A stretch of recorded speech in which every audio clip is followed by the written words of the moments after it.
शिरगांव में देवी लहराई की जत्रा में जो दुखद घटना हुई उसके लिए फिर एक बार मैं दुख व्यक्त करता हूँ। सरकार की तरफ से सबसे पहले मैंने आज हाई पावर कमेटी चेयर की। मेरे साथ में CS, DGP, collector, secretary health, dean of the Goa medical college, SP north, बाकी सभी लोग थे। कलेक्टर और SP नॉर्थ इनसे पूरा डिटेल्ड रिपोर्ट मांगा है।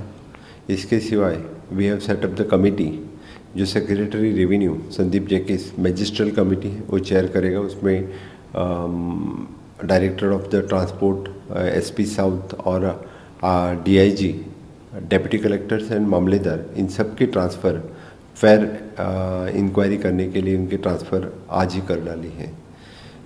Fact finding report with in the 48 hours में हमें देने के लिए कहा है। डेप्यूटी कलेक्टर्स एंड मामलेदार, इन सब की ट्रांसफ़र फेयर इंक्वायरी करने के लिए उनके ट्रांसफ़र आज ही कर डाली है। Fact finding report with in the 48 hours में डेप्यूटी कलेक्टर्स एंड मामलेदार, इन सब की ट्रांसफ़र फेयर इंक्वायरी करने के लिए उनके ट्रांसफ़र आज ही कर डाली है। Fact finding report with in the 48 hours में हमें देने के लिए कहा है।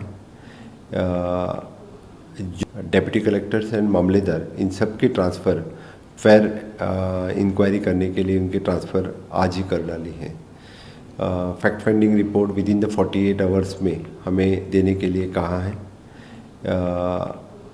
जो डेथ हो गई जिनकी, उनके फैमिली के प्रति संवेदना व्यक्त करते हैं। उनके दुख में हम उनके साथ में हैं। सरकार की तरफ से 10 लाख रुपए की मदद उनके फैमिली को दी है। जो सीरियसली इंजर्ड हैं इनके लिए 1 लाख रुपए हम देंगे। अभी 18 लोग एडमिटेड हैं, उसमें से 4 लोग ICU में हैं। इन सभी की ट्रीटमेंट अच्छी तरह से गोवा मेडिकल कॉलेज और डिस्ट्रिक्ट हॉस्पिटल में ले रहे हैं। मैं इस अवसर पर यानी इस तरह का इंसिडेंस न होना, इसी के लिए यानी पूरा फैक्ट फाइंडिंग रिपोर्ट और आगे हमेशा के लिए इसकी हम पूरी इंक्वायरी करके यानी इस तरह का इंसिडेंट न होने के लिए भी सब कुछ जो करना चाहिए वो हम इस तरह के क्राउड इकट्ठा होते वहाँ पे करेंगे। आज इस अवसर पर honourable prime minister Narendra Modi ji ने भी खुद होकर फ़ोन करके इसके बारे में पूछताछ की और इसके बारे में दुख व्यक्त किया है। मैं पूरे सभी फैमिली के प्रति मैं सरकार की तरफ से दुख व्यक्त करता हूँ। 3 दिन सरकार का कोई कार्यक्रम नहीं रहेगा।